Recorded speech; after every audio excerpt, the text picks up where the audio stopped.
Et oui, nous sommes ensemble en direct du Festival de Cannes avec Valérie Caprisky qui est avec vous jusqu'à 13h30. Laurent Veil, vous commentez donc la montée des marches pour Canal+.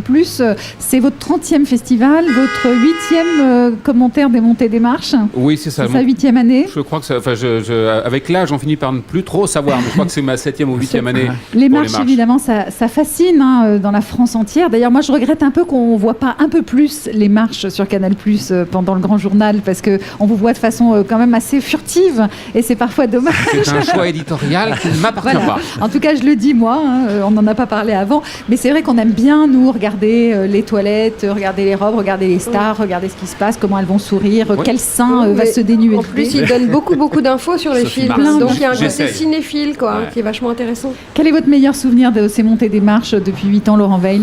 Il y en a pas mal. Il y a un rock endiablé avec Quentin Tarantino et Mélanie Laurence et Inglourious Basterds qui était formidable. Il y a une valse aussi avec Gilles Jacob qui n'est pas réputé pour être un danseur, vraiment.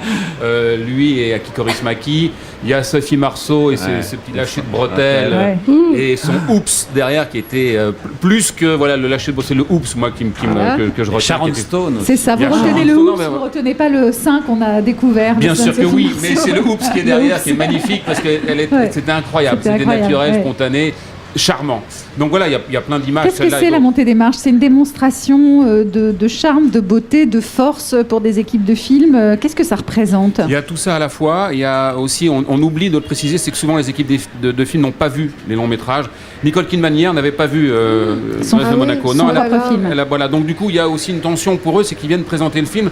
Souvent, ils n'ont pas eu le temps de le voir parce que les réalisateurs montent les films dernière minute pour Cannes. Donc, il y a beaucoup de tension, beaucoup de nervosité, du glamour évidemment, et c'est tout ça qu'on essaye de capter finalement. C'est une grande foire à tout quand même, parce qu'il va y avoir à peu près 2000 places, il y a quelques stars, et puis le reste, ce sont des places qui sont données pour des sponsors, des banques qui invitent leurs clients. Oui, mais il ne faut pas non plus négliger le fait que sans ces sponsors-là, le Festival de Cannes ne serait peut-être pas aussi le Festival de Cannes. C'est parce qu'ils amènent de l'argent que le cinéma peut exister aussi. Il y a ceux qui ont eu des invitations également et qui se font leur montée des marches et qui se font prendre en photo, qui vont acheter la photo le lendemain parce que ça fait partie du rêve. C'est bien, ça fait partie du rêve. Tout le monde rêve de monter un jour les marches.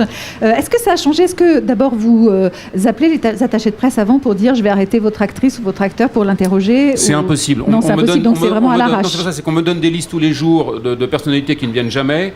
On me dit rien sur des gens qui débarquent dernière minute. Donc combien même on voudrait caler des choses, c'est impossible. Ce soir, par exemple, qui vous espérez avoir ? Ce soir, je sais que c'est l'équipe du Mike Lee qui vient avec Timothy Spall, acteur anglais, mais je ne sais pas du tout. Est-ce que Nicole Garcia qui était là hier avec Richard Anconina, parce qu'ils sont dans le jury de la Caméra d'Or, qui reviennent ce soir ou pas, j'en sais rien. Est-ce que je sais pas. Nous, mais c'est on y pas grave, sera je suis là en tout pour cas. m'adapter. France Bleu, on fera une petite montée des marches. Écoutez, alors je serai là pour vous accueillir. Votre pire souvenir, Laurent Veil. Il n'y a pas de pire souvenir, mais c'est vrai que de temps en temps, forcément, comme on est en direct, comme il y a beaucoup de bruit, on peut se gourer, on pense qu'on n'est plus à l'antenne alors qu'on l'est, on vous donne l'antenne alors que... Et il n'y a pas quelqu'un qui vous a dit, qui vous a un peu envoyé paître ou non, qui a été désagréable? Souvent, il y a quelques acteurs réalisateurs qui sont nerveux, comme je le disais, parce qu'ils n'ont pas eu le temps de voir leur film, donc ils sont un peu tendus, donc on le sent. Moi, quand ils sortent des voitures, je vois tout de suite dans quel état d'esprit ils sont, donc à moi de m'adapter. Je sens que si c'est surtendu, j'y vais mollo. Si c'est souriant et décontracté, je peux me permettre d'y aller plus franco, quoi.